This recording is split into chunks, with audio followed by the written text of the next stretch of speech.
আসসালামু আলাইকুম everyone, welcome back to my video. আজকে আপনাদের সাথে আমি শেয়ার করব বেকড পিৎজার রেসিপি।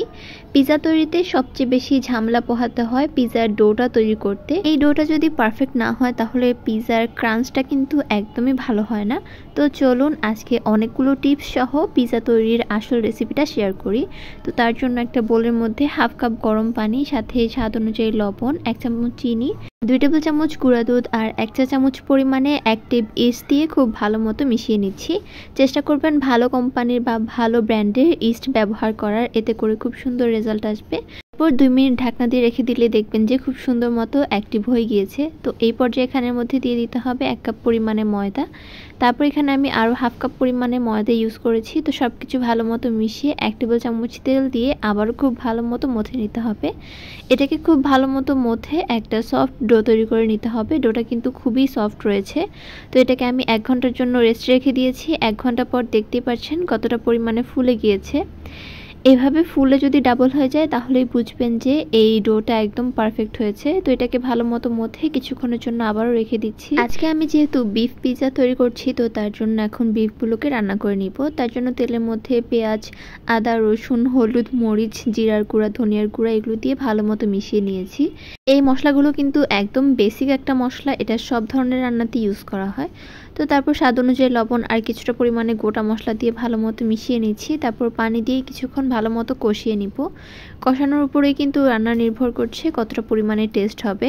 তো তারপর কুচি করে নেওয়া কিছুটা পরিমাণে গরুর মাংস দিয়ে দিচ্ছি, এখানে 1 কাপের মতো হবে। তো সবগুলোকে খুব ভালো মতো মিশিয়ে ঢাকনা দিয়ে রান্না করে নিয়েছি। যখন মাংসটা একদম ভালো মতো হয়ে যাবে চুলা থেকে নামিয়ে নিচ্ছি। এরপর দেখুন এই কিছুক্ষণের মধ্যেই ডোটা আরও কিছুটা ফুলে গিয়েছে। তো এখন এটাকে আবার ভালো মতো মথে নিব। তারপর একটা বড় খালি প্লেটের মধ্যে আমি কিছুটা পরিমাণে তেল ব্রাশ করে নিচ্ছি। এই প্লেটের মধ্যে আমি পিৎজাটা আজকে তৈরি করব। তো এখন এই ডোটাকে খুব ভালো মতো টেনে টেনে সব সাইড দিয়ে সমান করে দিচ্ছি। এই ডোটা যেহেতু অনেক বেশি সফট হয়ে থাকে, তো খুব সুন্দর মতো এটাকে টেনে লম্বাটে করে নেওয়া যায়।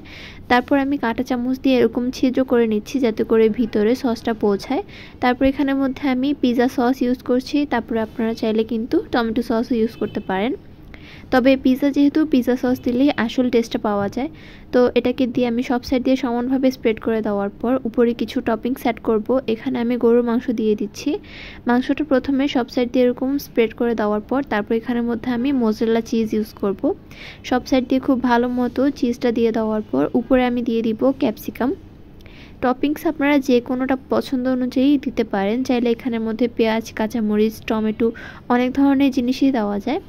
তো এখানের মধ্যে আমি সবুজ ক্যাপসিকামটাকে এরকম সব সাইড দিয়ে ছড়িয়ে দিলাম। তারপর মাঝখান দিয়ে কিছুটা পরিমাণে রেড কালারের টমেটো দিয়ে ডিজাইন করে নিচ্ছি।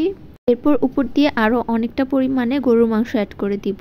টপিংস আপনারা যত খুশি তত অ্যাড করতে পারেন। এখানে মাংসের পরিমাণটা বেশি দিলে আমার কাছে মনে হয় টেস্ট অনেক বেশি ভালো আসবে।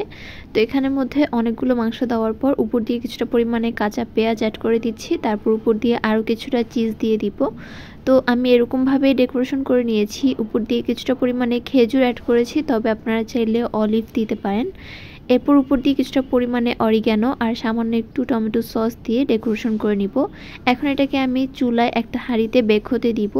এটা হতে খুব একটা সময় লাগে না, 20 মিনিটের মতো এভাবে রেখে দিলে একদম নিচের পাউরুটিটা বা ব্রেডটা একদম পারফেক্ট মতো হয়ে যাবে। তো দেখতেই পাচ্ছেন পিৎজাটা কতটা লোভনীয় হয়েছে। তো আমি একটা বোর্ডের মধ্যে এটাকে দিয়ে নিচ্ছি। ডোটা অনেক বেশি পারফেক্ট হওয়ায় নিচের পাটটা অনেক বেশি ক্রাঞ্চি আর অনেক বেশি ফ্লাফি হয়েছে। আর উপরে টপিংস দেখেই তো বুঝছেন যে এটা কতটা পরিমাণে মজার হবে। অনেক বেশি মজার ছিল, সবাই অনেক বেশি পছন্দ করেছে। আপনারাও চাইলে বাসায় এরকম ঝটপট পিৎজা বানিয়ে পরিবেশন করতে পারেন। তো আমার আজকের ভিডিওটি ছিল এই পর্যন্তই। ভিডিওটি ভালো লাগলে চ্যানেলটি সাবস্ক্রাইব করবেন। দেখা হবে পরবর্তী কোনো ভিডিওতে। আল্লাহ হাফেজ।